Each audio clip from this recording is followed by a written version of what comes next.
Buenos días, hermanos. Les invito a que abran sus Biblias en el libro de Daniel.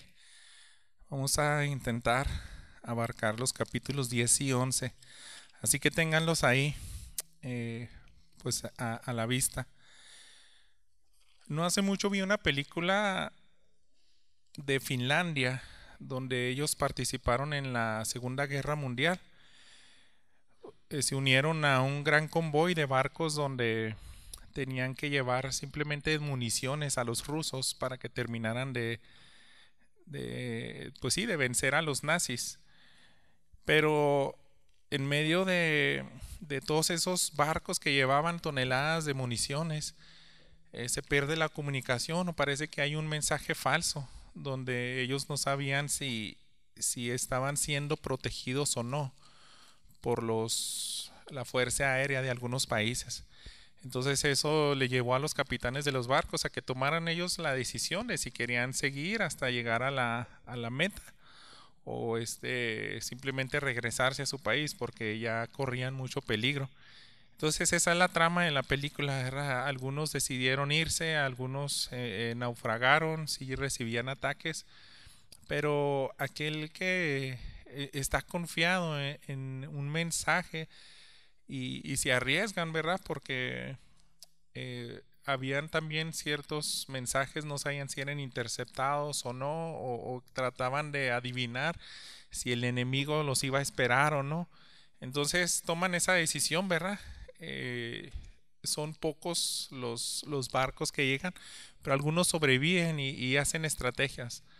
Así es siempre en las guerras, hermanos. Cuando no tenemos las instrucciones precisas, se vive una incertidumbre, se vive con temor.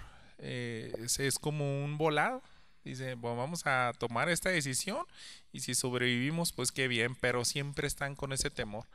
Sin embargo, hermanos, si en una guerra te dan una instrucción y te dicen, tienes el camino despejado, tienes que llegar y cumplir tu meta y tú vas a aportar para que venzamos en la guerra en la cual todos estamos. Ese barco de la película pues llega a su destino y aportó a la victoria. Dicen que fue clave que llegaran suficientes barcos para que tuvieran esas municiones y pudieran ganar, ¿verdad? Esa Segunda Guerra Mundial.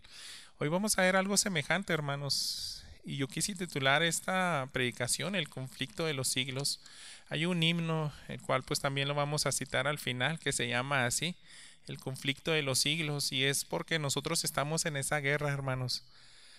Yo diría milenios, milenios, desde que Adán y Eva salen del huerto del Edén, hemos estado en una lucha.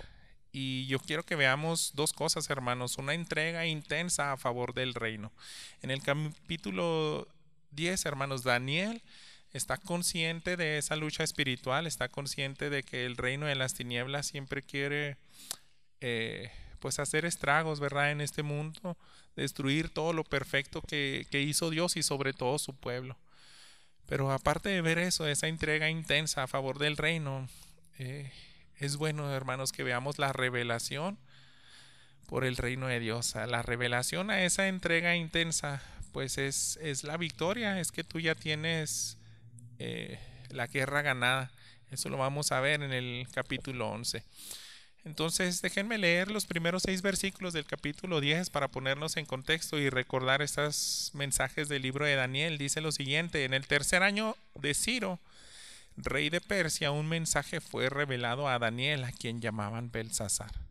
El mensaje era verdadero y acerca de un gran conflicto. Él comprendió el mensaje y tuvo entendimiento de la visión.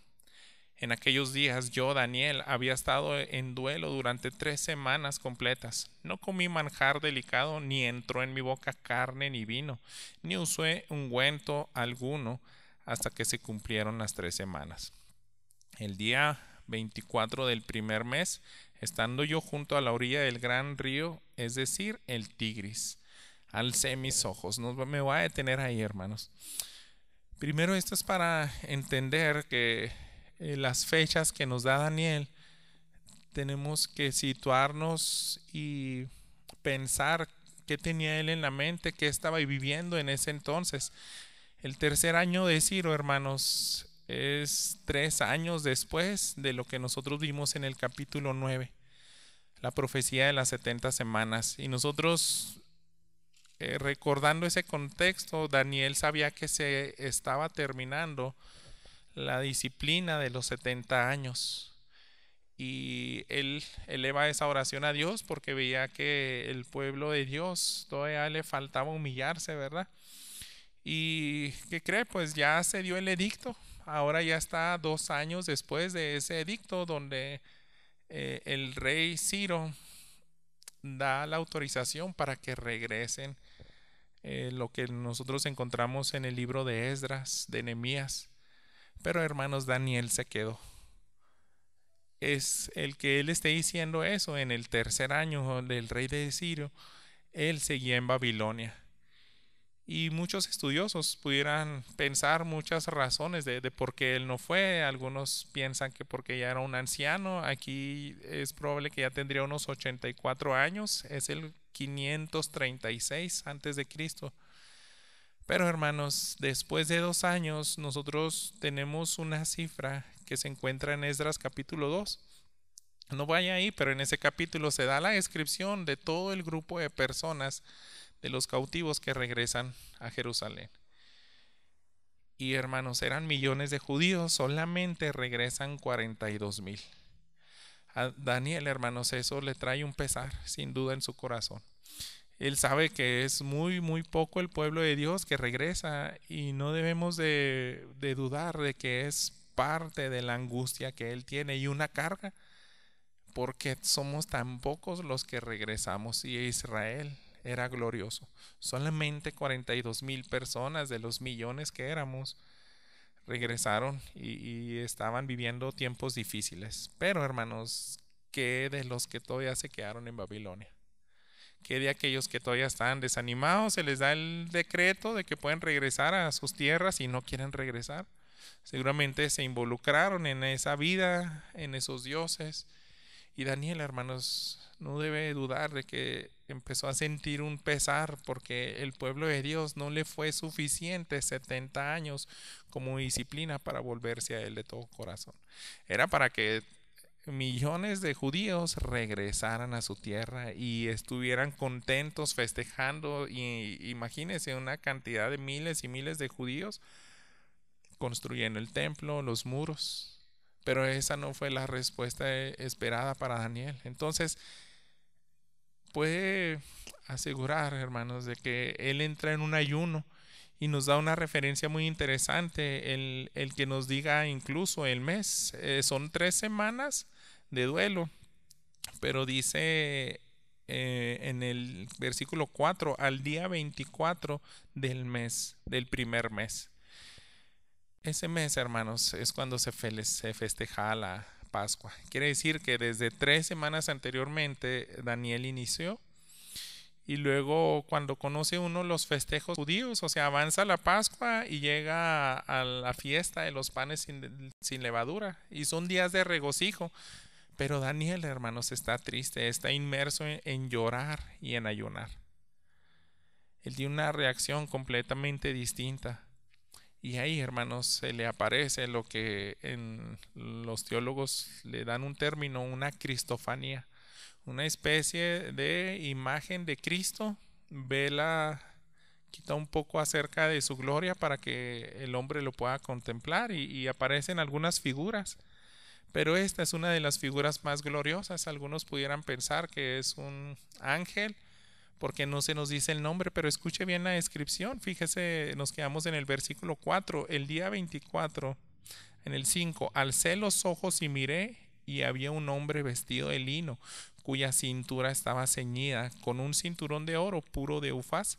Su cuerpo era como de berilo, su rostro tenía la apariencia de un relámpago, sus ojos eran como antorchas de fuego, sus brazos y pies como el brillo del bronce bruñido, y el sonido de sus palabras como el estruendo de una multitud.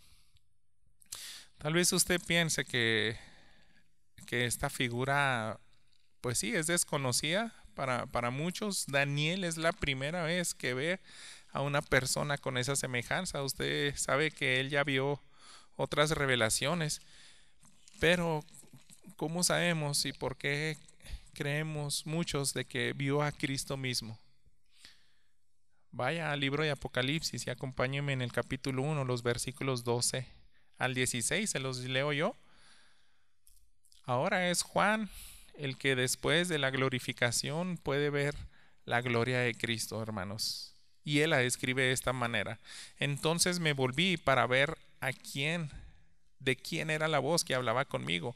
Y al volverme vi 7 candelabros de oro. En medio de los candelabros vi a uno semejante al Hijo del Hombre, vestido con una túnica que llegaba hasta los pies, ceñidos por el pecho con un cinturón de oro.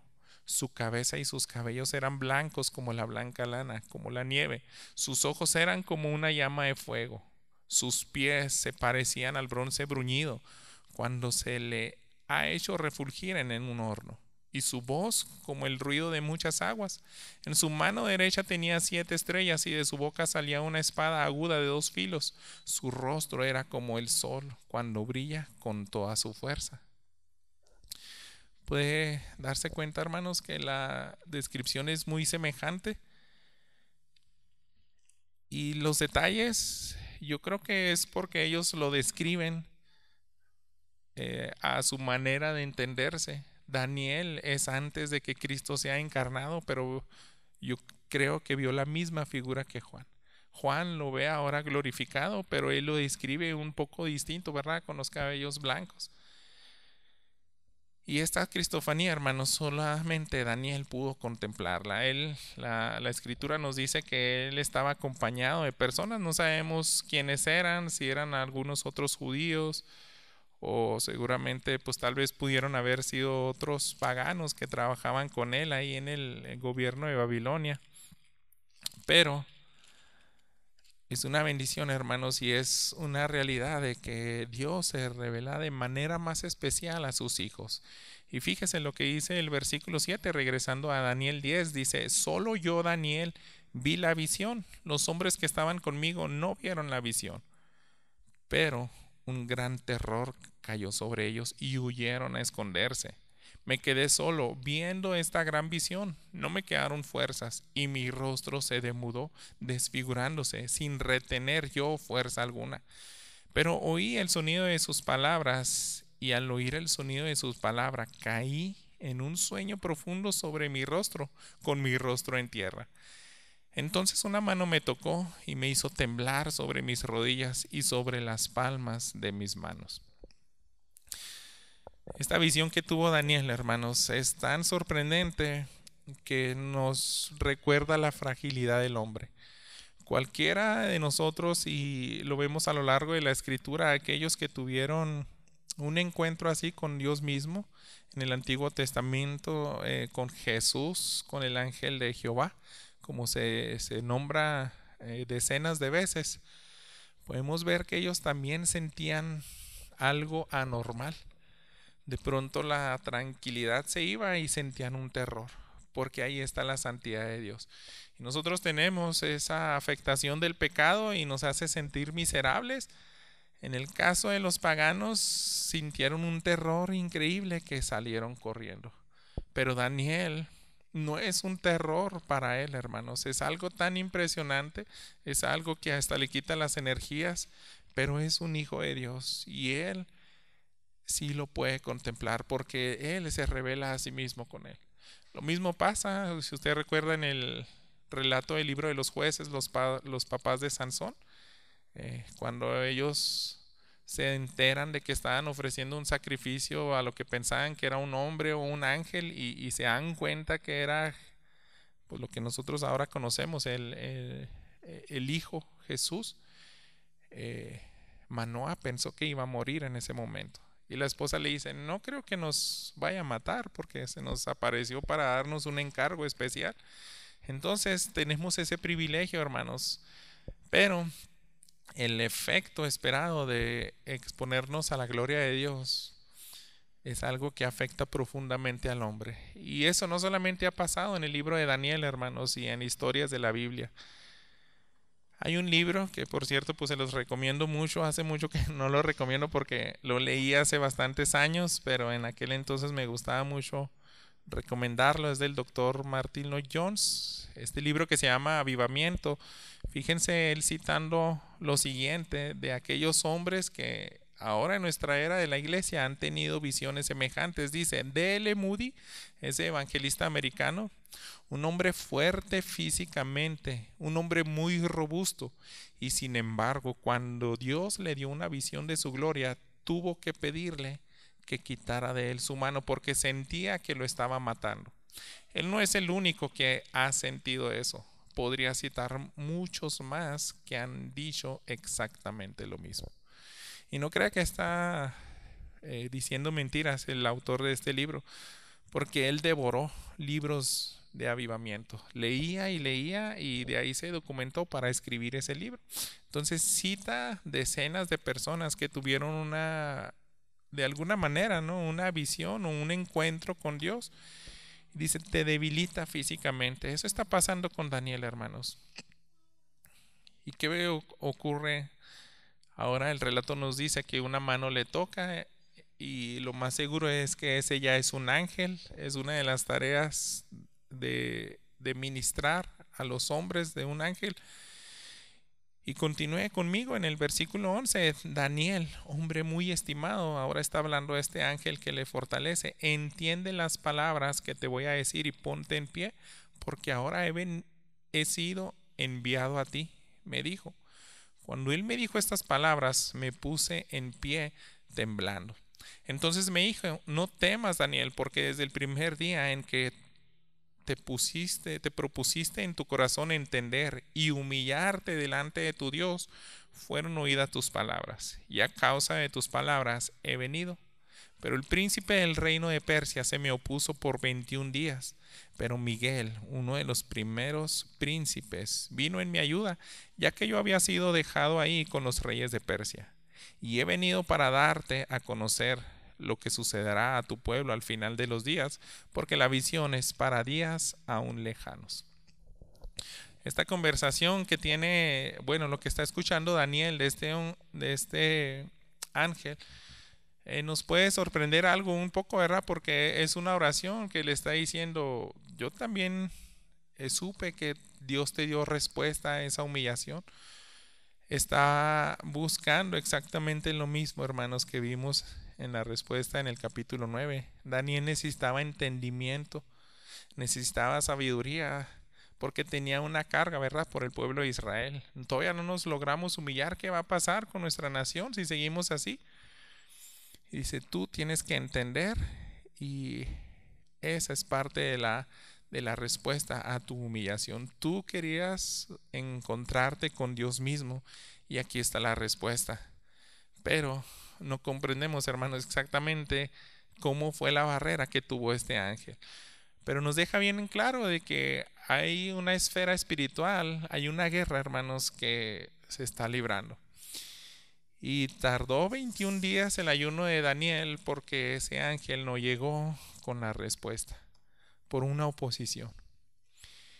Y hay esa realidad, hermanos, que a veces yo creo que por no predicar o no estudiar este tipo de pasajes, se nos olvida que es una realidad. Tenemos un mundo tanto físico como espiritual que está en conflicto. Ese es el conflicto de los siglos, desde que entró el pecado aquí en este mundo. Y sobre todo, ¿verdad?, con el pueblo de Dios. En las regiones celestes hay demonios que están luchando con arcángeles poderosos, los que está citando aquí este ángel que conversa con Daniel. Está hablando, ¿verdad?, de que no es tan fácil también vivir en la esfera espiritual. A veces nosotros pudiéramos pensar eso, no es tan sencillo ser creyente, tienes que sufrir, tienes que dar testimonio, tienes que pasar por momentos difíciles, pero lo mismo, hermanos, es la esfera espiritual. Sin embargo, hermanos, en Dios se encuentra la fortaleza. Daniel, recuerde que le buscó de todo corazón y lo que él quería era entender.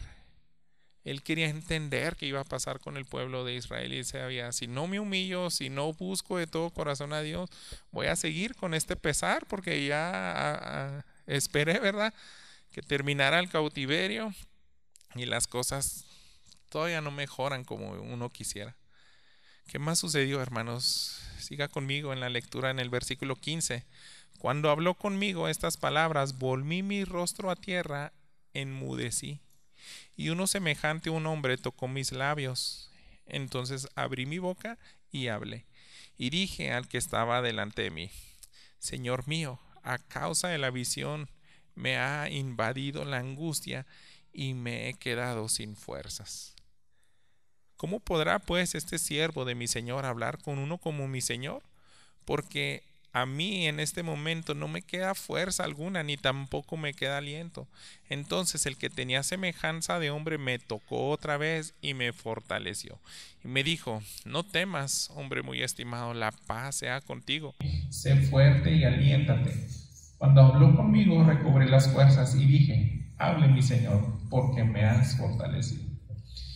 Y esto es tan hermoso, hermanos, cuando uno busca intensamente a Dios, y si llegara a ser expuesto a esa gloria de Dios, y después de días de ayuno, y sobre todo si tuvieras casi 90 años, tu cuerpo estaría increíblemente desgastado. No sé si usted ha visto, pues sí, creo que todos hemos visto películas de ciencia ficción, donde generalmente que tienen que ver con personajes que son superhéroes. Algunos tienen un poder de recobrar la salud de las personas y simplemente lo tocan y ya me recuperé. Eso ocurre en la ciencia ficción, hermanos, pero la realidad es que un ángel tiene ese poder, esa habilidad, y eso hace con Daniel, hermanos. Él ni siquiera podía conversar y tuvo que recibir 2 toques de un ángel. Uno primeramente para ponerse de pie, y solamente para decir una frase que dice: no puedo estar delante de ti y platicar todo esto, lo que acabo de ver, la imagen de aquel hombre tan sorprendente con un rostro que brilla, me ha afectado que ni te imaginas. No puedo permanecer aquí. Le da un segundo toque para fortalecerlo y decirle: tú tienes que escuchar la respuesta que Dios te mandó. ¿Sabe a quién le pasó exactamente eso, hermanos? A nuestro Señor Jesús en el Getsemaní. En Lucas 22 se nos narra, ¿verdad?, que está ahí en el Getsemaní, está sudando, hermanos, está derramando gotas de sangre de tan intensa que es su lucha espiritual, porque él conocía la voluntad de Dios, pero tenía que ser obediente. Y eso es algo que ocurre y debería, ¿verdad? Cuando nosotros usamos la oración en nuestra búsqueda de Dios, es para comprender su voluntad. Y la voluntad de Dios, hermanos, a veces nos puede abrumar. En este caso, pues Jesús es el ejemplo máximo de eso. Si me quiere acompañar ahí, es en el versículo 43 y 44, ahí de Lucas 22. Dice lo siguiente: entonces se apareció un ángel del cielo que lo fortalecía, y estando en agonía oraba con mucho fervor, y su sudor se volvió como gruesas gotas de sangre que caían sobre la tierra. Si no es por ese ángel, hermanos, yo pienso que Jesús hubiera desmayado.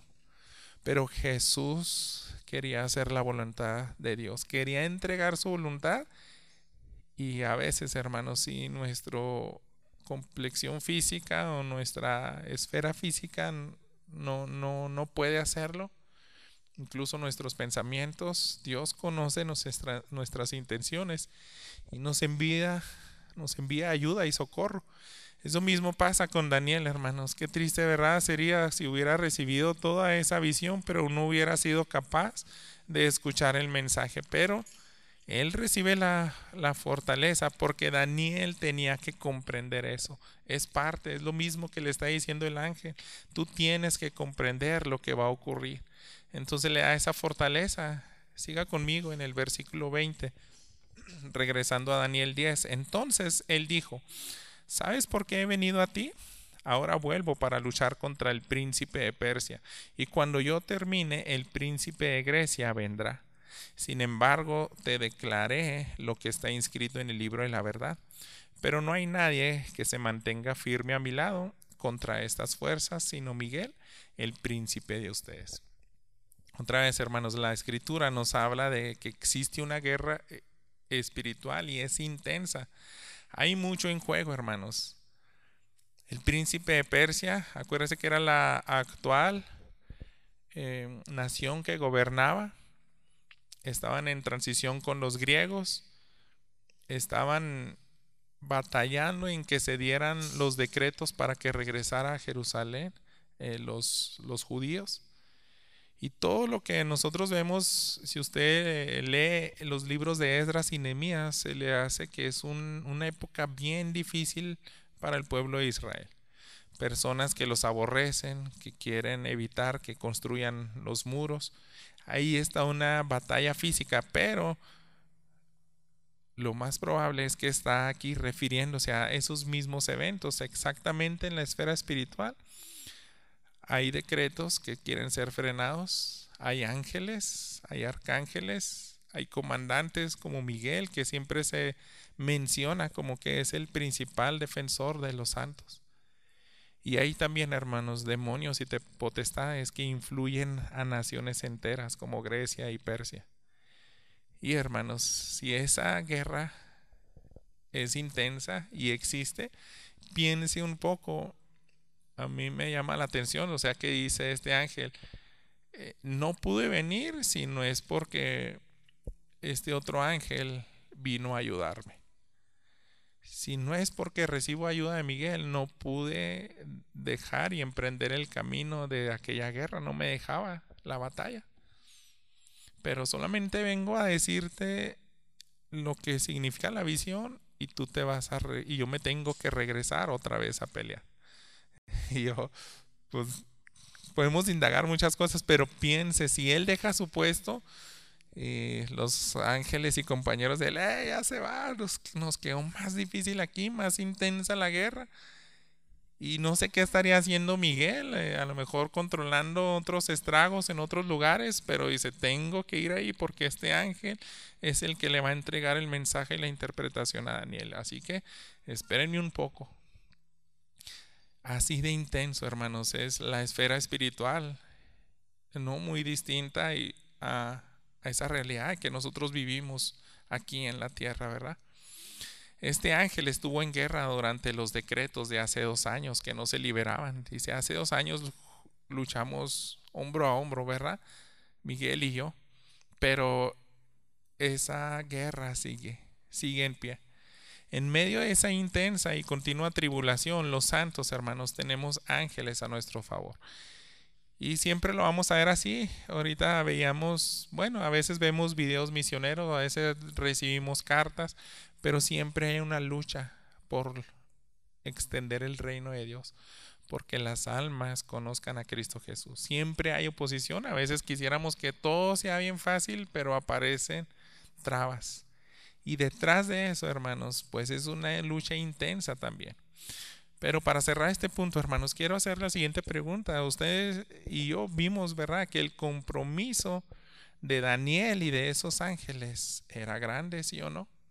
Ayunar 30 días por buscar la presencia de Dios.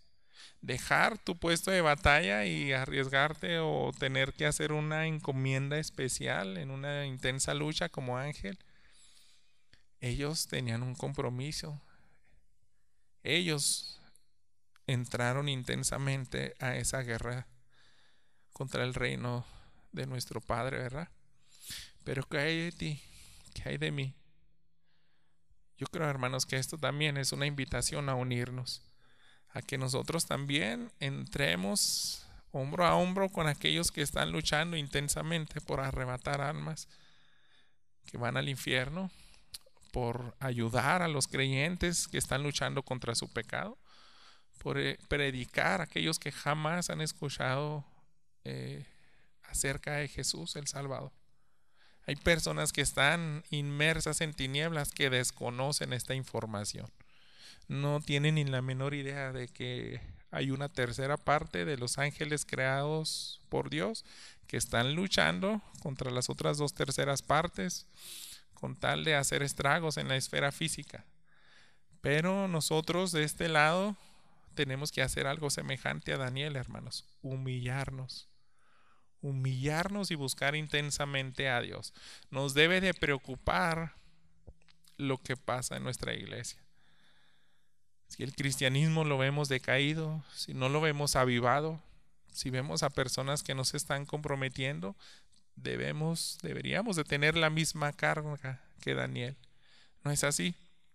Y yo creo que algo que nos va a ayudar, hermanos, es lo siguiente, lo que encontramos en el capítulo 11. Yo quise ponerle encabezado, ahora vamos a ver la revelación a la entrega intensa por el reino de Dios.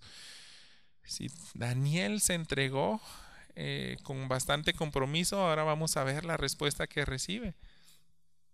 Ese versículo 1 nos había dicho en Daniel 11, el primer año de Darío el Medo, yo mismo me levanté para hacerle fortalecedor y protector. Son las palabras todavía del ángel que está hablando con Daniel. Él está diciendo, yo todavía estaba en aquellas intensas guerras con Miguel, yo le estaba fortaleciendo, así como me ayudó en el pasado, pero ahora estoy aquí para conversar y lo siguiente tiene que ver con Daniel a partir del versículo 2. Y hermanos, miren, todos estos versículos que vamos a ver a continuación son referencias a acontecimientos que estaban profetizados y ya se cumplieron la mayoría de ellos. Los versículos 2 al 35 de este capítulo 11 corresponden a los imperios persa y griego y son increíblemente verificables, hermanos.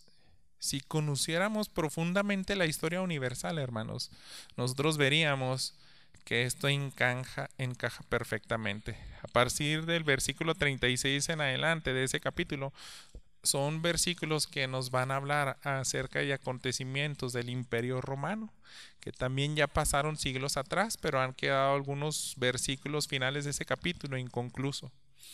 Entonces, hermanos, para mí se me hace algo complicado predicar la siguiente sección. Así que de entrada simplemente le voy a decir que va a ser informativo. Yo quiero creer y sospecho. Ya me dijeron esta semana, me dijeron ya un par de veces que uso mucho esa palabra, sospecho. Pero yo quiero creer que muchos de aquí no son expertos en la historia universal. Algunos la vieron en el bachilleres o en la universidad, o si no estudió esa carrera, pues no sabe nada acerca de los personajes griegos. A lo mejor algunos vieron películas y le va a sonar a algunos de los que vamos a mencionar aquí. Pero como no somos expertos en eso, hermanos, simplemente confíe y tenemos pues la página donde subimos estos sermones, hay algunas referencias de donde yo pude sacar porque hay horas y horas de estudios y cada versículo, hermanos, es una descripción tan exacta de acontecimientos que pasaron siglos atrás, en esa época de los reinos de Persia, de Grecia y de Roma.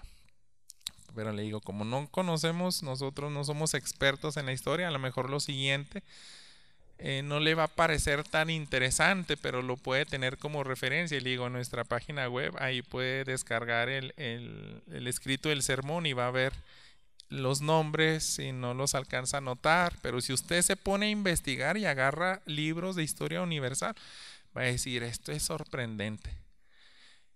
De hecho, por este capítulo 11, hermanos, recibe la Biblia ataques acerca de que es escrita por hombres, y los libros que más reciben esos ataques es el libro de Daniel y de Isaías. Dicen, ¿cómo es posible que supieron anticipar tan exacto y demasiadas cosas? Entonces no es más que unos mentirosos. Un hombre lo escribió después de que pasaron esos sucesos y por eso tenemos el libro de Daniel. Pero hermanos, Daniel no era un mentiroso. Daniel era un siervo temeroso de Dios y recibió esta visión. Entonces, mire, voy a tratar de hacer una lectura muy rápido, y aunque de repente se le queden dudas o cosas, es porque simplemente no conocemos la historia universal. Pero yo espero que sí, alguno que otro evento, si lo haya escuchado, o si no, pues lo va a entender por primera vez. Fíjese aquí, versículo 1 dice: el primer año de Darío el Medo, yo mismo me levanté para hacerle fortalecedor y protector. Ahora te declaré la verdad. Se levantarán 3 reyes más en Persia, y un cuarto rey obtendrá muchas riquezas que todos ellos. Cuando éste se haya hecho fuerte con sus riquezas, provocará a todo el imperio contra el reino de Grecia. Esto, hermanos, es el rey Cambises, los primeros que se menciona. El segundo es Suedosmerdis, tercero Darío Istapes, y el cuarto, el que fue más glorioso, es Jerjes o Asuero. Ese es el que se encuentra en otro libro de la Biblia, en Esther. Entonces se refiere a esa visión. A Daniel simplemente se le dice: son reyes, y son 3, y aparece un cuarto con más esplendor. Pero como ya pasó la historia, hermanos, ya les podemos dar nombres. Ahora, en el versículo 3 dice: se levantará entonces un rey poderoso que gobernará con gran autoridad y hará lo que le plazca. Al final del versículo 3 decía que iban contra el reino de Grecia, y este que se menciona en el versículo 3 es Alejandro el Grande de Grecia, hermanos. Él vengó lo que hicieron hace 150 años los persas. Esos reyes siempre están luchando contra Grecia, y les dan una fuerte derrota a Grecia, pero Alejandro el Grande, este versículo 3 se refiere a eso. Va a ser una venganza y va a prevalecer. Fíjese el versículo 4, lo que nos dice: pero cuando se haya levantado, su reino será fragmentado y repartido hacia los 4 vientos del cielo, no a sus descendientes ni según el poder que ejerció, pues su reino será arrancado y dado a otros fuera de ellos.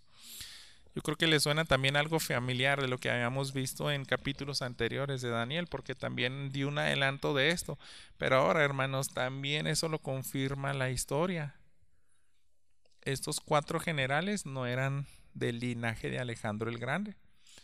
Todos sus familiares, porque él no tuvo hijos, que tenían la posibilidad de seguir su sucesión en el trono, fueron asesinados. Ahora la historia nos dice que Casandro agarró el territorio de Macedonia, Lisimaco, ese general, agarró el territorio de Tracia y Asia Menor, Ptolomeo, lo que es el sur en Egipto, y Seleuco, Siria, al norte de Israel. Ahora estos dos son los que va a hacer más énfasis en los siguientes versículos, hermanos. Tomando como referencia Israel, y al norte están los sirios y al sur están los egipcios. Fíjese, de aquí hasta el versículo 20 son unos 200 años de historias en los que se libran batallas entre esas dinastías, las que están al norte y al sur de Israel, lo que es Egipto y Siria. Y está descrito en los siguientes versículos. Versículo 5: entonces el rey del sur se hará poderoso, y uno de sus príncipes se hará más poderoso que él, y dominará. Su dominio será un gran dominio. Aquí, hermanos, son las dinastías de los Ptolomeos, predominaron sobre las dinastías sirias, pero eso es por algún tiempo. Ahora los versículos siempre van a estar dando referencia el sur contra el norte, los egipcios contra los sirios. El sur son los Ptolomeos, entonces los primeros siglos empiezan a agarrar más poder, lo que es los que están en Egipto. Pero, ¿qué más dice ahora el versículo 6? Dice: años después harán alianza, y la hija del rey del sur vendrá al rey del norte para hacer el pacto, pero ella no retendrá su posición de poder, ni él permanecerá con su poder, sino que ella será entregada junto con los que la trajeron, con el que la engendró y con el que la sostenía en aquellos tiempos. Usted sabe que eso se solía hacer en la antigüedad. Vamos a hacer una especie de tratado de paz, vamos a casarnos entre nosotros, tú me das tu hija o a nuestros hijos los casamos. Y eso ocurre, hermanos, si hacen un intento, ¿verdad? Así que Antíoco, el actual gobernante de allá del norte, Antíoco Teos, se divorcia de su esposa para casarse con la mujer que le dio aquel entonces se llama Ptolomeo Filadelfio, le da a su hijo, el gobernante del reino del sur, le da la hija para que se case el rey del norte. Entonces dice, me voy a casar, pero primero me divorcio. La esposa se enoja y asesina pues a los dos. Entonces, todo esto, hermanos, está descrito en estos versículos. Lo que acabamos de leer está confirmado en la historia. La esposa se venga. Y lo que nos dice el versículo 7 dice, pero se levantará un vástago de sus raíces en su lugar y vendrá contra el ejército y entrará en la fortaleza del rey del norte y luchará con ellos y prevalecerá. Entonces ese renuevo se refiere a Ptolomeo Euergetes, hijo de Berenice, la esposa asesinada. Acuérdese que la que vengó y mata a la esposa que le habían entregado los del reino del sur, llegó a tener un descendiente, y todo esto está confirmado en la historia. Ptolomeo lucha contra Calinicio, el sustituto rey del norte, porque acuérdese que también fue muerto, y le despoja de sus tesoros. Todos esos detalles en los versículos. En el 8 dice, aún sus dioses, sus imágenes fundidas y sus vasijas preciosas de plata y de oro los tomará y se los llevará a Egipto, y por algunos años él se mantendrá lejos del rey del norte, y éste entrará en el reino del rey del sur y luego se volverá a su tierra. Entonces, la historia, hermanos, hasta ahí dice las cantidades de lo que saquearon en el templo y lo que llegaron allá al sur. Es tan increíble, hermanos. Por el tiempo, pues no vamos a ver, pero cada versículo que está pasando aquí, hermanos, la historia universal tiene detalles tan precisos, y nosotros pues nos podemos asombrar si indagamos en esto, ¿verdad? Agarrar este capítulo 11 de Daniel y verlo a la luz de la historia universal. ¿Por qué nos da tanto detalles esto, hermanos? Porque Dios quiere que sepa su pueblo que Él tiene todo bajo control. Todo lo que ha decretado va a ocurrir. En ese entonces todavía ni había nacido Alejandro el Grande y los demás personajes que van a aparecer son unos 200 años antes, pero Daniel ya está dando una profecía de todo lo que va a ocurrir. Vámonos a tratar de ir un poquito más rápido. Versículo 10. Pero sus hijos se movilizarán y reunirán una multitud de grandes ejércitos, y uno de ellos seguirán avanzando e inundará y pasará adelante para hacer guerra de nuevo hasta la misma fortaleza. Versículo 11. El rey del sur se enfurecerá y saldrá y peleará contra el rey del norte, y éste levantará una gran multitud, pero esa multitud será entregada en manos de aquel. Cuando se haya llevado la multitud, su corazón se enaltecerá y hará caer a muchos millares, pero no prevalecerá. El rey del norte volverá a levantar una multitud mayor que la primera, y después de algunos años avanzará con un gran ejército y con mucho equipo. Eso, hermanos, también está a detalles en la historia universal. Llegamos a Antíoco el Grande del norte, ahora es un personaje que está gobernando en el norte, y en el sur se llama Ptolomeo. El norte regresa después de 13 años de recibir una derrota, dice que ahora es mucho más fuerte, y se cumple lo que dice ese versículo 13. Después de 13 años, dice, el reino del norte volverá a levantar una multitud mayor que la primera, y ahora sí vienen más equipados. Y también la historia universal nos da los detalles de cómo fueron esas guerras. Vámonos al 14 al 16. Dice, en aquellos tiempos muchos se levantarán contra el rey del sur, los violentos de tu pueblo también se levantarán. Y esto, hermanos, este término específico entran los judíos. Vamos a ver más adelante, pero ¿qué dice?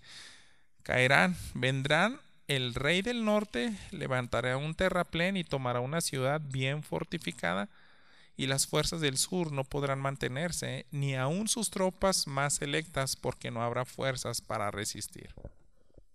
Entonces, esos violentos, hermanos, son los judíos rebeldes, son una especie de judíos apóstatas que también son mercenarios, quieren hacer revolución, y ellos se alían, por así decirlo, con Antíoco el Grande, el gobernador actual en esos siglos en el norte, y le ayudan a que venza contra los del sur, los de Egipto. Pero hermanos, ellos como que querían también ciertos privilegios y la historia nos dice que no los recibieron, pero las guerras siguen, continúan. Fíjese el versículo 17, y afirmará su rostro para venir con el poder de todo su reino, trayendo consigo oferta de paz, lo cual llevará a cabo. También le dará una hija de las mujeres para destruirlo, pero ella no le respaldará ni se pondrá a su lado. ¿Quién cree que es esta, hermanos? En la historia, esos días más conocida, existía una mujer que se llamaba Cleopatra. Cleopatra se le entrega a Ptolomeo, el rey del sur de Egipto, pero fue con esa intención de que entrara como espía. Sin embargo, el amor por el esposo es mayor del del padre y termina traicionando al padre. Traiciona ese plan de ser una espía y pues ya hace que no procedan las victorias, ¿verdad? Fíjese el versículo 18, entonces volverá su rostro hacia las costas y tomará muchas de ellas, pero un príncipe pondrá fin a su afrenta, además hará recaer sobre él su afrenta. Ahora el rey del norte, como no le ha salido bien las cosas, se enoja y voltea hacia las costas, pero esto es Grecia.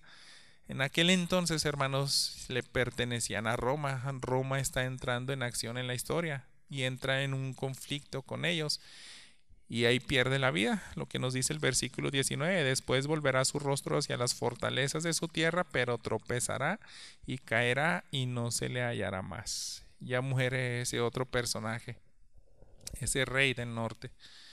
Pero vamos a continuar, hermanos. Ahora también aparece en escena alguien más conocido que hemos mencionado en sermones anteriores, y es Antíoco Epífanes. Fíjese en el versículo 20.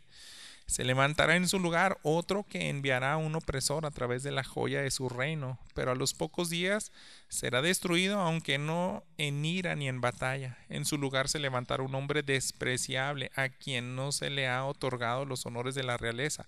Vendrá cuando haya tranquilidad y se apoderará del reino con intrigas.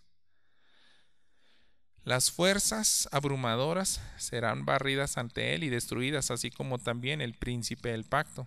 Y después que se haya hecho alianza con él, actuará con engaño y subirá y ganará poder con poca gente. Y exactamente eso pasa, hermanos. Ese Antíoco Epífanes fue un astuto.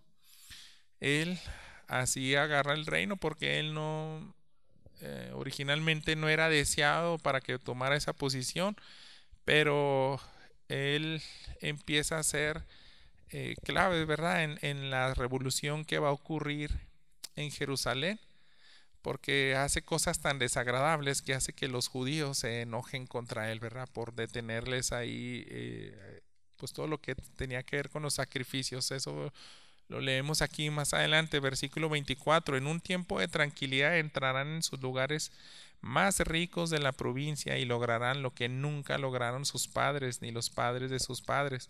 Repartirá entre ellos despojos, botín y riquezas, y contra las fortalezas planeará sus intrigas, pero solo por un tiempo. Va a usar su fuerza y su corazón contra el rey del sur, contra un gran ejército, y el rey del sur movilizará para la guerra un ejército muy grande y muy poderoso, pero no podrá resistir porque planearán intrigas contra él. Y los que comen de sus manjares lo destruirán, su ejército será barrido y muchos caerán muertos. En cuanto a los dos reyes, en sus corazones tramarán el mal y en la misma mesa se hablarán mentiras, pero esto no tendrá éxito porque el fin aún ha de venir en el tiempo señalado. Entonces volverán a su tierra con grandes riquezas, pero pondrá su corazón contra el pacto santo, actuará contra éste y volverá a su tierra. Nuevamente, hermanos, por falta de tiempo no vamos a entrar en esos detalles, pero son negociaciones fallidas. Siempre están ahí en guerras, en conflictos, descendientes de él, generales de ejércitos, todo está en la historia.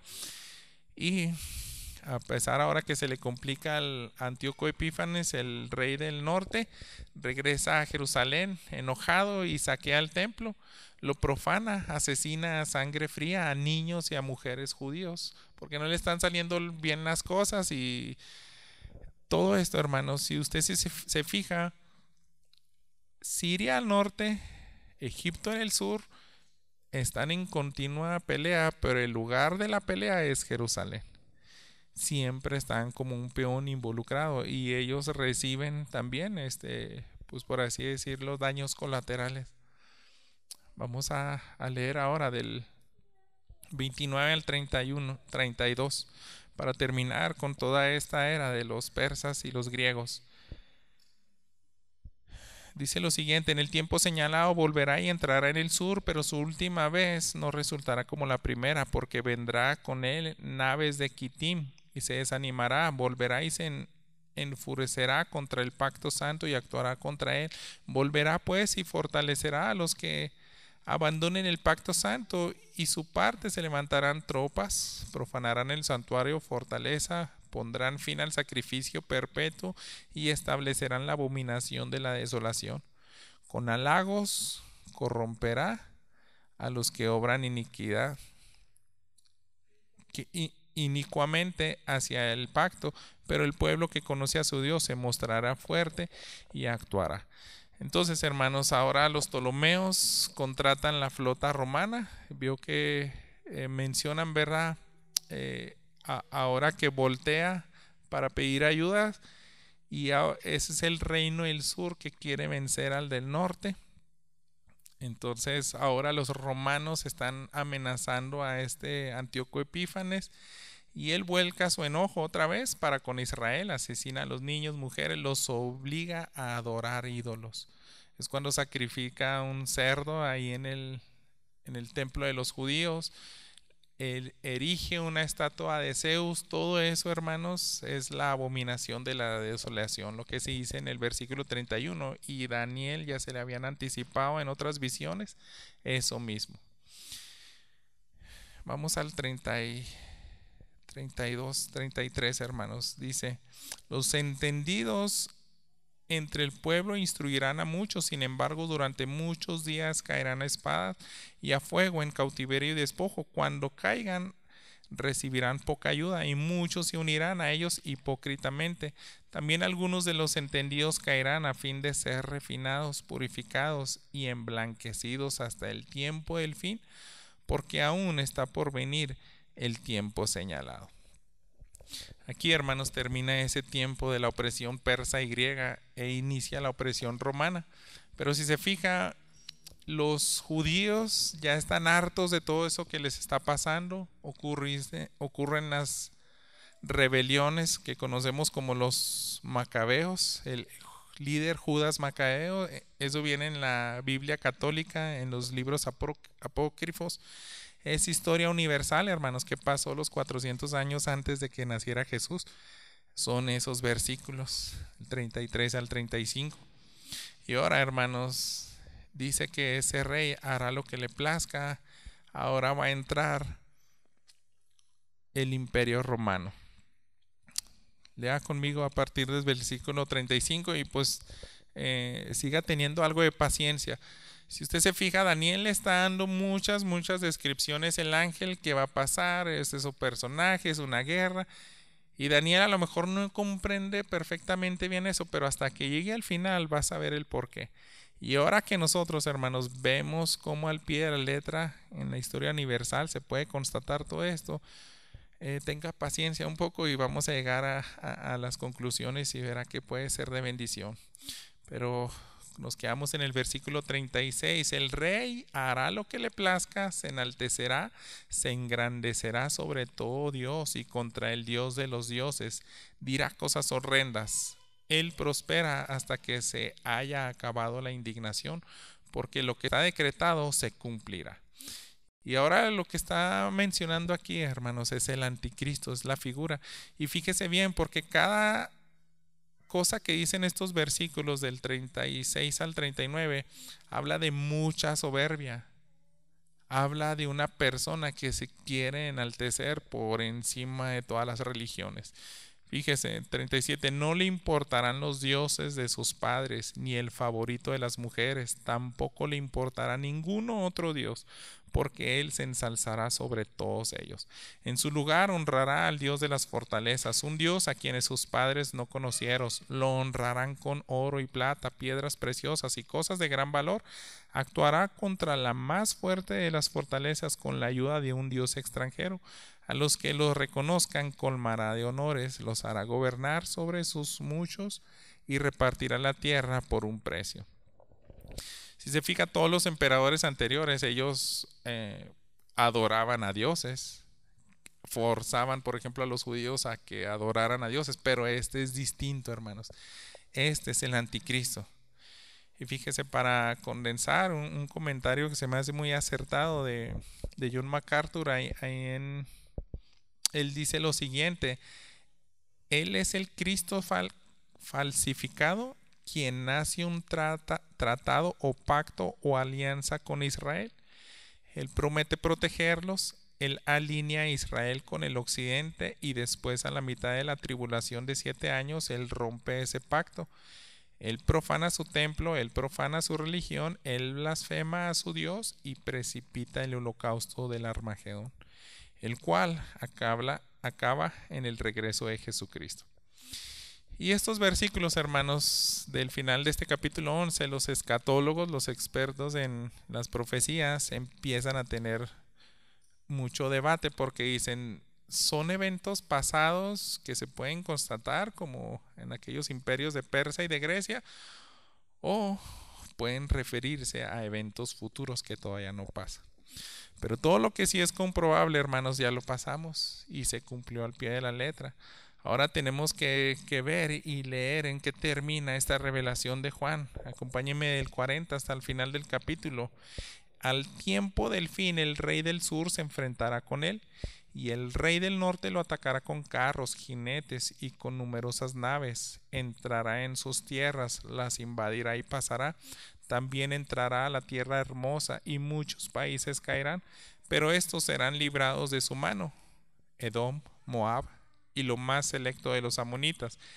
Y extenderá su mano contra otros países, y la tierra de Egipto no escapará. Se apoderará de los tesoros ocultos de oro y plata y de todas las cosas preciosas de Egipto. Libios y etíopes seguirán sus pasos, pero rumores del oriente y del norte lo turbarán, y saldrán con gran furor para destruir y aniquilar a muchos, y plantará las tiendas de su pabellón entre los mares y los montes glorioso y el monte glorioso y santo, pero llegará a su fin y no habrá quien lo ayude. Puede ver que el conflicto está ahí. O sea, Daniel a lo mejor no entendía bien cómo se iba a desarrollar a lo largo de los siglos estas batallas, pero ¿qué dice al final? Toda esa guerra, toda esa maldad tiene un fin. Tiene un fin. Y eso es lo que necesitamos saber, hermanos. Déjeme entrar a las conclusiones. Yo la última vez que predicamos de Daniel le había dicho acerca de una manera como podemos asegurarnos, ¿verdad? De que debemos de someternos a un profeta que es verdadero, y tiene que ver, ¿verdad? Porque su palabra simplemente se cumple. No leí la cita, pero eso, alguno de los pasajes que nos dan esa confianza es Deuteronomio capítulo 18. Si usted quiere ir ahí en el versículo 22, se nos dice lo siguiente: cuando un profeta hable en el nombre del Señor, si lo que fue dicho no acontece ni se cumple, esa es palabra que el Señor no ha hablado. Con arrogancia la ha hablado el profeta, no tendrás temor de él. Entonces de ahí podemos sacar, ¿verdad? Porque siempre han existido falsos profetas que te pueden decir un bienestar, pero Daniel, hermanos, Daniel dijo una palabra tan exacta y digna de confiar. Entonces la garantía a corto plazo quiere decir que se va a cumplir todo lo demás que viene escrito para el fin de la historia. Y eso, hermanos, no sé si usted también recuerda, ¿verdad? Que les había dado un ejemplo de las historias que me gustan mucho, Y en Primera de Reyes, cuando se dividió el reino, y llega un profeta y dice, este altar donde empezaron las 10 tribus del norte a sacrificar a dioses paganos, se va a destruir, se va a derramar la ceniza, y él da una profecía. Y cuando se enoja el rey que está llevando a toda la nación a pecar, quiere que arresten a ese profeta, se le entiesa la mano, y ahí mismo se quiebra el altar y se derrama la ceniza. Pero hermanos, en aquella ocasión no les conté que 300 años después se cumple exactamente esa profecía. Y a mí lo que se me hace increíble es que él dio un nombre. Él dijo, va a venir una persona que se llama Josías. Y este Josías es el que va a cumplir esta profecía. Ahí en Segunda de Reyes, capítulo 23, déjenle leo los versículos 15 al 18, porque de todos los reyes del sur, ninguno como él limpió de manera tan profunda a la nación de Israel. Es más, él tenía que purificar, digamos, las 2 tribus del sur, pero fue hasta el norte, y fíjese lo que se escribe aquí en estos versículos 15 al 18.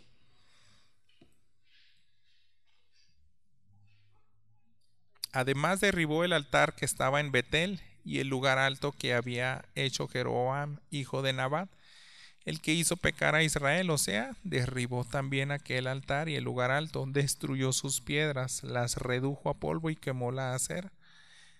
Al regresar Josías, vio los sepulcros que estaban ahí en el monte y envió a recoger los huesos de los sepulcros y los quemó sobre el altar, profanándolo conforme a la palabra del Señor que había proclamado el hombre de Dios que había anunciado estas cosas.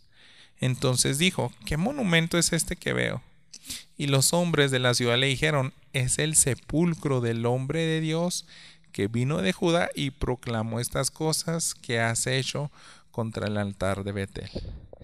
Y él dijo, déjenlo en paz, que nadie moleste sus huesos. Así dejaron sus huesos intactos con los huesos del profeta que vino de Samaria. Y a mí se me hace bien increíble esta historia, hermanos, porque Josías fue hijo de Manasés, un rey perverso. Entonces, ¿cómo le vas a poner ese nombre para cumplir una profecía? O a lo mejor fue después del arrepentimiento de aquel rey. Pero se me hace bien sorprendente que 300 años después le pongan ese nombre y haga exactamente lo que se profetizó. Así, hermanos, Daniel ha profetizado bastante de lo largo de la historia hasta el Imperio Romano, pero hay cosas inconclusas y este capítulo es para que usted tenga esa fe. Aunque no conozca tanto de historia universal, pero solamente vimos este pasaje así de los paralelos y los cumplimientos, esta información, para que usted pueda ver que sí es digna de decir, él fue un profeta de Dios. Él fue un profeta de Dios. Y si él dijo que va a poner fin a toda esa maldad a alguien, entonces debemos de concentrarnos en eso. Me gustó mucho la lectura, lo que nos tocó hoy, ¿verdad? Al final del capítulo 4 de Primera de Tesalonicenses nos habla de lo mismo. Y tenemos esa garantía, hermanos. ¿Cómo va a pasar? También vaya a Apocalipsis 19, 11, 16. El capítulo 12 de Daniel, hermanos, se termina con eventos de la gran tribulación. Ahí se cierra la visión, pero aquí empieza a describir, ¿verdad?, cómo se acaba la maldad, y es lo mismo que nos dice ya específicamente Apocalipsis 19. Los versículos 11 al 16 nos describen a Jesús en su gloria y en majestad, cómo va a terminar, ¿verdad?, con la maldad.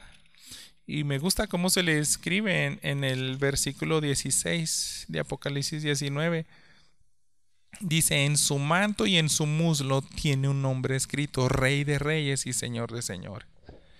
Ese que otra vez se describe con los ojos que brillan, con una espada de dos filos va a traer la justicia. Pero fíjese lo que dice el versículo 20: la bestia fue apresada junto con el falso profeta que hacía señales en su presencia, con las cuales engañaba a los que habían recibido la marca de la bestia y a los que adoraban a su imagen. Los dos fueron arrojados vivos al lago de fuego que arde con azufre. Este es el anticristo, hermanos, el que nos habló Daniel. Va a terminar en un lago de azufre. Así que busquemos, hermanos, estar del lado del que va a vencer. El hombre que vio Daniel, hermanos, existe. Esa figura que nos describe en el capítulo 10, ¿verdad? Que era tan sorprendente verlo, sus pies brillando, su rostro, hablaba y sonaba como el mar. Él terminará con la maldad, hermanos. Ese hombre existió, pero increíblemente se despojó de todo ese vestuario y de toda esa gloria. Se hizo un hombre como tú y como yo, vivió aquí y volvió a ascender en gloria, ¿verdad? Después de humillarse lo más bajo. Y es el mismo que relata Juan en Apocalipsis. Es nuestro cadete, hermanos, es nuestro campeón. Es el que va a terminar con todo este conflicto de los siglos. Déjeme leerle lo que dice este himno. Somos aliados de las huestes de Jesús, que por siglos sin cejar, con ardiente fe fueron con la cruz este mundo a transformar. Nobles heraldos de una vida superior se enfrentaron con el mal, y jamás cediendo al deshonor su pugna fue inmortal. El conflicto de los siglos es el que libra el Salvador, y jamás el más mal puede en su altivez abatir nuestra fe y valor. Sostenidos pues por esa fe que a victoria cierta va, cuando caiga el mal e impotente esté, nuestra lucha cesará. Amén, hermanos. Pero mientras no aparezca nuevamente nuestro Señor Jesús, usted y yo estamos en guerra y debemos de tener el mismo compromiso que Daniel. De hecho, yo pienso que a lo mejor hasta pensaron en Daniel al inspirarse en alguna de estas estrofas. Ahorita va a ver por qué. Vamos a despedirnos cantando este himno, ¿qué le parece?